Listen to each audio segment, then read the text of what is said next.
Hi student, आज physics में मैं आपको बताने वाला हूँ डी ब्रॉगली तरंगे।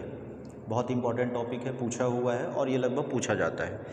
प्रकाश विद्युत प्रभाव में मैंने आपको पहले बताया था कि सिलेबस बहुत छोटा है, सिर्फ सिलेबस में लिखा है प्रकाश विद्युत प्रभाव, लेकिन क्वेश्चन एकदम अंदर से उठा के पूछा जाता है। ठीक है, तो जो बच्चे मेंस की तैयारी कर रहे हैं उन बच्चों को ख़ास तौर पे ये ध्यान रखना है कि मैंने जो जो चीज़ें आपको बताया है उतनी चीज़ें तो आपको करके जानी ही हैं, वो सफिशिएंट है उतना मटेरियल आपके लिए। उतनी चीज़ें यदि आप करके जाते हो तो मेंस का पेपर आप आराम से लिख लोगे साइंस के सब्जेक्ट में, जो सब्जेक्ट मैं यहाँ पे ले रहा हूँ। ठीक है, तो और हम लोगों का जो YouTube में है, हम लोग पूरी जानकारी देने की कोशिश कर रहे हैं, किस तरीके से आपको प्री और मेंस दोनों लेवल पे हम बात करने की कोशिश करते हैं। ठीक है, तो यहाँ पे आज का जो हमारा टॉपिक है डी ब्रॉगली तरंगे या डी ब्रॉगली वेव्स। अब ये डी ब्रॉगली तरंगे क्या है? ठीक है, शुरुआत में जो पदार्थ है उसको कण माना गया था। जैसे मैं बात करूं कि इसकी, तो इसकी सिर्फ कण प्रकृति के बारे में बात किया गया था, इसके सिर्फ पार्टिकल नेचर के बारे में बात किया गया था। बाद में डी ब्रॉगली ने इसमें कुछ चेंजेस किया, उन्होंने अपना एक एक्सपेरिमेंट किया। एक्सपेरिमेंट करने के बाद उनको समझ में आया कि यदि कोई मैटर है तो उसमें दोनों टाइप का नेचर मिलेगा। इसको हम लोग बोलते हैं ड्वेल नेचर, या इसको हम लोग बोलते हैं द्वैत प्रकृति। इस प्रकृति को बोला जाता है द्वैत प्रकृति, या इस प्रकृति को हम लोग बोलते हैं ड्वेल नेचर। ड्वेल नेचर का मतलब होता है दो नेचर, एक पार्टिकल का नेचर और एक वेव का नेचर। ठीक है, ड्वेल नेचर में एक पार्टिकल का नेचर। अब पार्टिकल के नेचर की जब हम लोग बात करते हैं तो जैसे मास, यदि मैं अपने आप की भी बात करूं तो फिज़िक्स के हिसाब से मैं एक पार्टिकल हूँ। ठीक, तो पार्टिकल नेचर पे मैं अपना मास देखूंगा, मैं अपना वेट देखूंगा, इस तरीके से मैं कितना फोर्स जनरेट कर सकता हूँ मैं वो देखूंगा, तो वो पार्टिकल नेचर में आ जाता है। बाद में डी ब्रॉगली ने इसमें चेंजेस किया, फिर इसको वेव नेचर भी माना। तो इस तरीके से अब हम किसी भी मैटर को ड्वेल नेचर में मानते हैं। एक होता है उसका पार्टिकल नेचर और एक होता है उसका वेव नेचर। इसी को बोलते हैं डी ब्रॉगली मैटर वेव्स। इस वेव को बोला जाता है डी ब्रॉगली मैटर वेव्स। ठीक है, द्रव्य तरंगे जिसको बोलते हैं डी ब्रॉगली मैटर वेव्स, या फिर इसको बोलते हैं द्रव्य तरंगे। ठीक, तो द्रव्य तरंगे किसे कहते हैं? सबसे पहला से वो सवाल आता है दिमाग में, वो ये है कि द्रव्य तरंगे किसे कहते हैं। तो द्रव्य तरंगों का मतलब ये है कि जब कोई पदार्थ किसी वेग से गति करने लगता है तो उसके साथ कुछ तरंग दैर्घ्य भी बनता है, मतलब वो एक वेव के जैसा चलता है। जैसे यदि किसी भी चीज़ को, जैसे मैं यदि इलेक्ट्रॉन की बात करूँ, इलेक्ट्रॉन को एकदम तेज़ स्पीड से जब थ्रो किया जाए तो वो एक वेव जनरेट करेगा, ऐसा ये इस तरीके का एक वेव जनरेट करेगा। और इसमें इस जगह को जो इसका मैक्सिमम है, ये देखो, ये वेव का मिनिमम पॉइंट, ये मिनिमम पॉइंट, ये मिनिमम पॉइंट, और ये इसका मैक्सिमम पॉइंट, जिसको हम लोग बोलते हैं आयाम। मैक्सिमम पॉइंट को हम लोग बोलते हैं आयाम। ठीक है, तो ये दो आयाम के बीच, इसको बोलते हैं हम लोग वेवलेंथ। इसको बोला जाता है तरंग दैर्घ्य। तरंग दैर्घ्य बताता है एक तरीके से तरंग की लंबाई, ये यहाँ से यहाँ तक, इसको बोलते हैं हम लोग लैम्डा या फिर तरंग दैर्घ्य। ठीक, तो सबसे पहली बात, यदि क्वेश्चन पूछा जाता है कि द्रव्य तरंगे किसे कहते हैं, स्पष्ट करें, तो आपको लिखना होगा कि जब कोई कण किसी वेग से गति करता है, या सीधी सी बात, जब कोई कण गतिमान अवस्था में होता है तो उससे एक तरंग निकलती है ना, और उस तरंग का तरंग दैर्घ्य कितना होता है? लैम्डा होता है, और इसी तरंगों को हम लोग क्या बोलते हैं? वहाँ पर द्रव्य तरंगे बोलते हैं। तो जब डी ब्रॉगली ने अपना एक्सपेरिमेंट किया तो डी ब्रॉगली को अपने एक्सपेरिमेंट में दो चीज़ें रिजल्ट समझ में आया। पहला रिजल्ट ये समझ में आया कि जो भी एनर्जी है वो एनर्जी रेडिएशन के फॉर्म पे है। हम लोग जिस एनर्जी की बात करते हैं वो एनर्जी जो होता है वो विकिरण के फॉर्म पे होता है। पदार्थ की एनर्जी हो या किसी भी चीज़ की एनर्जी हो, वो रेडिएशन के फॉर्म पे होता है। थोड़ा सा इसमें मैं थोड़ा डिटेल में चले जाऊँ तो जैसे मान लो ये हमारा इलेक्ट्रॉन है, इलेक्ट्रॉन घूमते रहता है, ऐसा ऑर्बिट में घूमता है। तो ये इलेक्ट्रॉन घूमते घूमते मान लो अपनी जगह छोड़ दे, ऐसा, ठीक है, या इधर आ जाए, तो कुल मिला के या तो एनर्जी एब्जॉर्ब करेगा या तो एनर्जी रिलीज़ करेगा। तो ये जो एनर्जी एब्जॉर्ब करेगा या एनर्जी जो रिलीज़ करेगा वो रेडिएशन के फॉर्म पे होता है। और ये जो एनर्जी होता है, मैंने बताया था इसके एनर्जी का लेवल कितना होता है, एच न्यू, या फिर ये एनर्जी कितना होता है हमारा, एच सी अपॉन लेमडा। ये हमारा एनर्जी का लेवल होता है, E is equal to H C upon lambda, ठीक है। तो जो एनर्जी है वो रेडिएशन के फॉर्म पे है, वो विकिरण के फॉर्म पे है, और उसका एनर्जी का मेज़रमेंट हम कैसे करेंगे, एच सी अपॉन लेमडा। दूसरी चीज़ ये है कि प्रत्येक द्रव्य की दो अवस्थाएं मिलेंगी, एक मिलती है कण अवस्था और एक मिलती है तरंग अवस्था। जो प्रत्येक मटेरियल है ना, उसकी दो अवस्थाएं हमको मिलेंगी। एक मिलेगी कौन सी अवस्था, कण अवस्था, और एक मिलेगी तरंग अवस्था। तो डी ब्रॉगली ने ये बताया कि जब कोई कण गतिमान अवस्था में होता है तो उसके साथ में कुछ तरंगें संलग्न होती हैं, उसके साथ में कुछ तरंगें निकलती है। कण कोई सा भी हो, छोटा हो या बड़ा हो, अब वो डिपेंड करेगा कि वो जो वेवलेंथ है वो छोटा होगा कि बड़ा होगा। बड़े कण के साथ में वेवलेंथ अलग होगा, छोटे कण के साथ में वेवलेंथ अलग होगा। दूसरी चीज़, गतिमान अवस्था में है तो वेवलेंथ अलग होगा। यदि हम लोग गाड़ी भी चलाते हैं तो हमारे साथ भी कुछ वेवलेंथ जनरेट होगा, पर उसका मेज़रमेंट हम नहीं कर पाएंगे क्योंकि वो जो वेवलेंथ होगा वो नॉन मेजरेबल वेवलेंथ होगा। लेकिन जब इलेक्ट्रॉन को हम निकालते हैं कि एकदम तेज़ी से जब किसी इलेक्ट्रॉन गन से इलेक्ट्रॉन निकलेगा, जैसे मान लो आप लोग एक्सरे कराते हैं तो एक्सरेज जब निकलती हैं, है ना, जब कैथोड रेज निकलेगी, इलेक्ट्रॉनिक रेज निकलेंगी, तो उसकी बहुत हाई स्पीड होती है। अब जो हाई स्पीड होती है तो उसके साथ रेडिएशंस भी निकलते हैं। इसलिए एक्सरेज करने वाले क्या करते हैं, एक्सरे करने वाले जो है वो एक कोटिंग पहन के रखते हैं। सीटी स्कैन करने वाले अपना एक कपड़ा अलग से पहन के रखते हैं। न्यूक्लियर रिएक्टर में काम करने वाले लोग एक अपना अलग से लेड का बना जैकेट वगैरह पहनते हैं। तो कारण यही होता है कि जो रेडिएशंस निकलता है, एक तरीके की जो एनर्जी निकलती है वो एक वेव के फॉर्म पे निकलती है, ठीक है, जिसको हम लोग क्या बोलते हैं, डी ब्रॉगली वेव, है ना।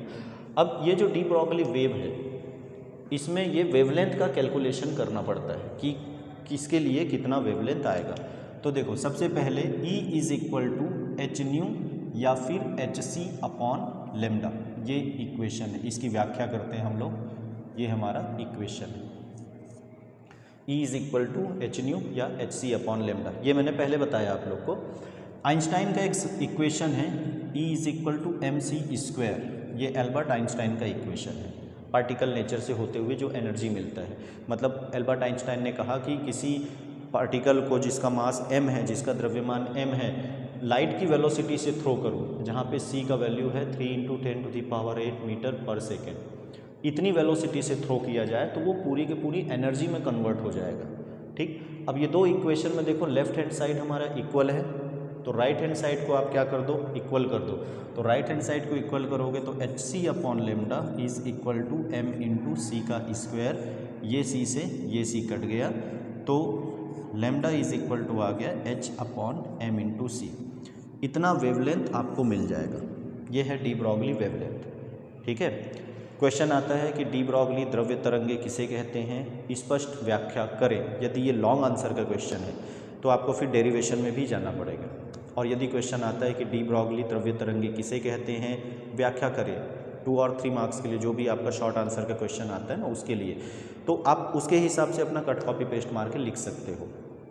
जैसे मान लो 2 नंबर के लिए ये प्रश्न पूछा गया कि डी ब्रॉगली तरंगे किसे कहते हैं, तो डी ब्रॉगली तरंगे किसे कहते हैं, तो आप लिख देना कि जब कोई कण गतिमान अवस्था में होता है तो उसके साथ एक तरंग संलग्न होता है, इसे ही डी ब्रॉगली तरंगे कहते हैं। और एक तरंग का डायग्राम आपको बनाना पड़ेगा, लेमडा दिखाना पड़ेगा, और उसमें एक फॉर्मूला ये देना पड़ेगा, lambda equal to H upon M into C, ठीक। जहाँ पर एच को बोलते हैं हम लोग प्लांक कांस्टेंट, एच को बोला जाता है प्लांक नियतांक, और ये h का वैल्यू होता है 6.63 इंटू 10⁻⁻34, ये h का वैल्यू है। m दिया रहेगा, m जितना भी होगा वो आपको दिया रहेगा। c जो होता है ये मैंने बताया 3 × 10⁸ मीटर पर सेकेंड। ये कंडीशन तब का है जब लाइट की वेलोसिटी से हम चीज़ों को थ्रो करते हैं तब। यदि मैं लाइट की वेलोसिटी से थ्रो ना करूं, यदि कुछ और वेलोसिटी दे दूं, तो उस केस में c की जगह क्या रखना पड़ेगा, v। यदि वेग या फिर वेलोसिटी v हो तो लैम्डा इज इक्वल टू हो जाएगा h/m/v। Lambda is equal to है h/m/c और लैम्डा इज इक्वल टू क्या होगा, h/m/v। यदि हमारी वेलोसिटी जो है वेलोसिटी c ना हो, क्या हो जाए, v हो जाए, मतलब कोई और वेलोसिटी दे दे तो उस केस में लैम्डा इज इक्वल टू बन जाएगा h/m/v। ठीक है। अब इसमें एक चीज़ और है, यदि हम लोग m/v को देखें तो ये m/v कहलाता है हमारा संवेग। p इक्वल टू होता है m/v और m/v इक्वल टू होता है हमारा संवेग। ये p इक्वल टू हो जाएगा m/v और m/v संवेग। तो इसको क्या लिख सकते हैं, lambda is equal to h/p। एक फॉर्मूला ये भी आ गया इस तरीके से। तो यदि p बढ़ता है तो लैम्डा कम मिलेगा और यदि p कम होता है तो लैम्डा ज़्यादा मिलेगा। और p जो है कब बढ़ेगा कब कम होगा, जैसे m तो कांस्टेंट रहेगा। जैसे इलेक्ट्रॉन की मैं बात करूं तो इलेक्ट्रॉन का m जो होगा वो कांस्टेंट होगा, m नहीं बदलता। बदलता क्या है हमारा v। तो यदि v बदलेगा, यहाँ पे v बढ़ा तो p बढ़ेगा और v कम हुआ तो फिर ये v बढ़ा तो p बढ़ेगा, p बढ़ेगा तो लैम्डा कम होगा और energy E is equal to hc/लैम्डा। वेवलेंथ क्या मिलेगा, कम मिलेगा। देखो वेलोसिटी आप ज़्यादा रखोगे, वेलोसिटी ज़्यादा रखोगे मोमेंटम ज़्यादा मिलेगा, संवेग ज़्यादा मिलेगा, संवेग ज़्यादा मिलेगा तो लैम्डा कम मिलेगा, लैम्डा कम मिलेगा तो एनर्जी ज़्यादा मिलेगा। तो इस तरीके से एनर्जी या रेडिएशन ज़्यादा मिलेगा। और मैक्सिमम वेलोसिटी जो दे सकते हैं हम लोग वो इतनी दे सकते हैं 3 × 10⁸ मीटर पर सेकेंड। इतनी मैक्सिमम वेलोसिटी आप दे सकते हो। तो उस हिसाब से आपको एक मैक्सिमम एनर्जी का कैलकुलेशन पता चल जाएगा कि किसी भी पार्टिकल को यदि हम इतनी एनर्जी देंगे तो फिर उसका जो रिज़ल्ट आएगा वो लैम्डा कितना बनेगा या एनर्जी रेडिएट कितना करेगा, वो आप यहाँ से कैलकुलेट कर सकते हो। साथ में ये भी चीज़ आपको याद रखना है कि जब कोई पार्टिकल चलता है तो पार्टिकल चलता है तो एक तो वो ये कि वो मोमेंटम भी देता है, संवेग जो पार्टिकल नेचर में आता है। पार्टिकल नेचर में मैंने बताया ना p इक्वल टू क्या हो गया, m/v। तो ये m/v जो है ये पार्टिकल नेचर में है संवेग। ठीक, साथ में एनर्जी भी देता है। तो एनर्जी का कैलकुलेशन भी हो गया भाई, हमको लैम्डा मिल गया h/p, वेवलेंथ पता चल गया तो एनर्जी E इक्वल टू hc/लैम्डा, ये भी पता चल जाएगा। दूसरी चीज़ यहाँ पे एक फॉर्मूला और यूज़ होता है, P इज इक्वल टू ये होता है √2mk, है ना। m तो मास है, k का मतलब होता है हमारा kinetic energy. P is equal to √2mk। m है मास और k है काइनेटिक एनर्जी। तो इस फॉर्मूले को यहाँ जब रखोगे तो lambda is equal to h/√2 आ गया 2mk। एक फॉर्मूला ये बन गया। ठीक है, तो इस तरीके से पूरा आपको एक डेरिवेशन करते जाना है लॉन्ग आंसर के लिए। इसमें k इज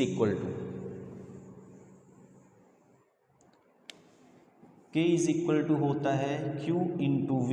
अब k का मतलब है हमारा काइनेटिक एनर्जी या गतिज ऊर्जा, और वो गतिज ऊर्जा बदल जाता है स्थितिज ऊर्जा में। कहीं जाके इलेक्ट्रॉन चलते चलते रुक जाए तो वो स्थितिज ऊर्जा में, तो ये हो जाए हमारा E × v क्योंकि इलेक्ट्रॉन है।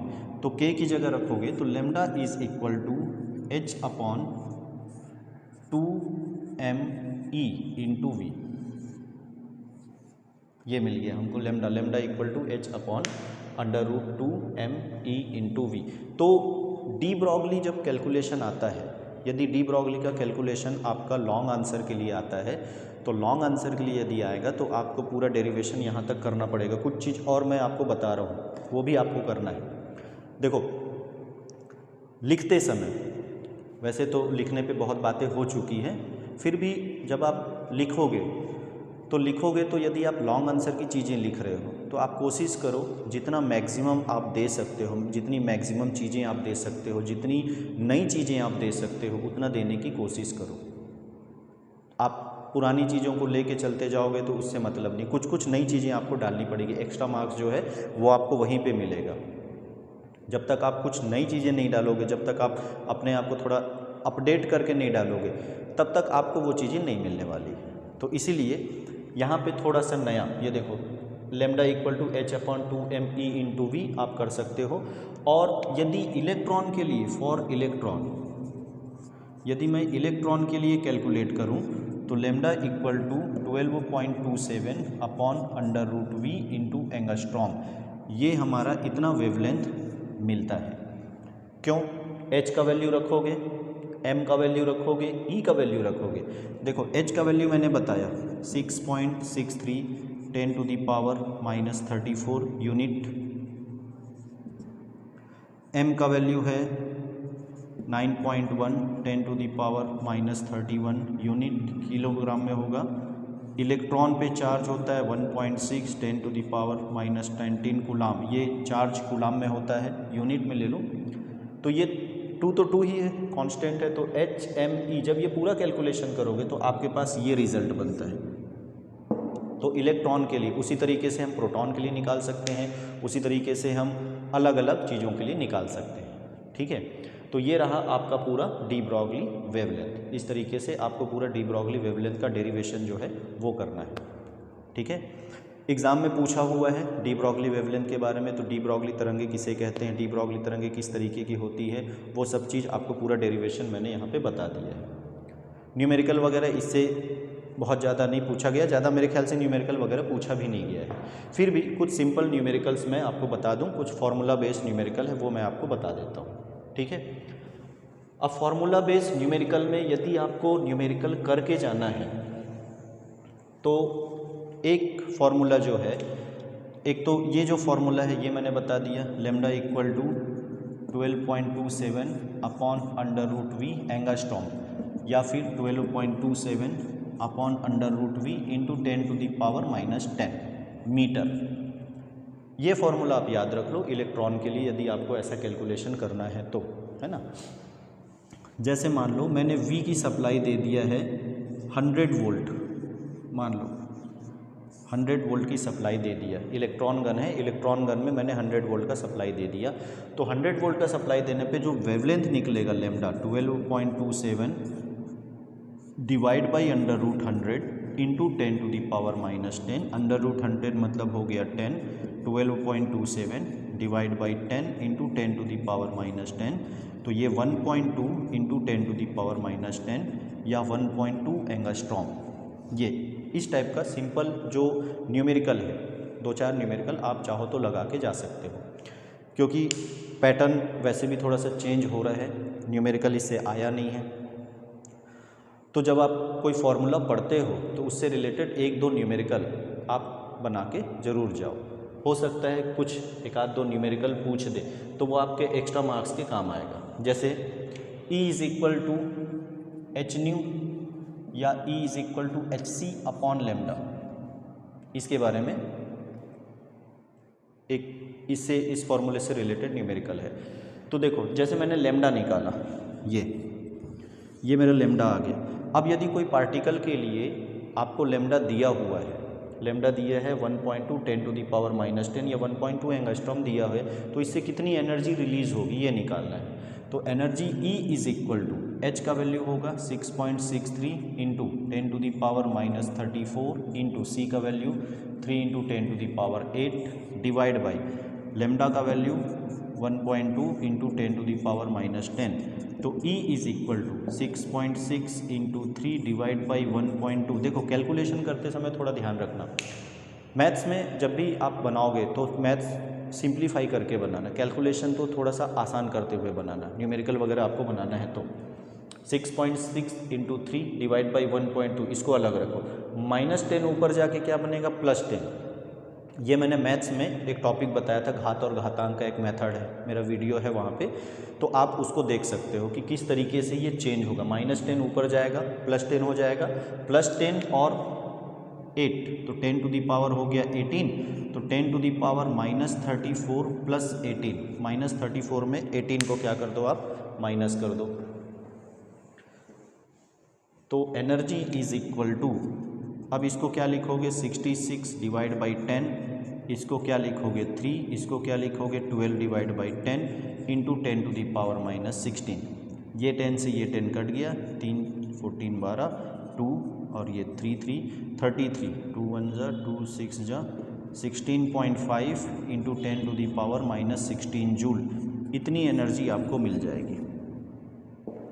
16.5 into 10 to the power -16 joule की एनर्जी। ठीक है, तो इस तरीके से आप लोगों का डी ब्रॉगली वेवलेंथ भी कंप्लीट हो गया। तो प्रकाश विद्युत प्रभाव में अब सिर्फ एक्सपेरिमेंट बच गए हैं, बाकी जितना थ्योरी वाला जो चीज़ था वो मैंने आप लोग को बता दिया है। ठीक है, एक्सपेरिमेंट में 3 एक्सपेरिमेंट है। हर्ट्ज का एक एक्सपेरिमेंट आता है, एक हॉलवॉक का एक्सपेरिमेंट आता है, एक लेनार्ड का एक्सपेरिमेंट है, जिसमें से हर्ट्ज और लेनार्ड का एक्सपेरिमेंट पूछा जा चुका है, हॉलवॉक का एक्सपेरिमेंट नहीं पूछा गया है। तो मैं वो तीनों एक्सपेरिमेंट आपको बता दूंगा अगली क्लास में, जब भी अगला जो वीडियो बनेगा उसमें मैं उसके बाद ये पूरा टॉपिक जो है ये आपका कंप्लीट हो जाएगा। ठीक है, ठीक, चलिए बाय।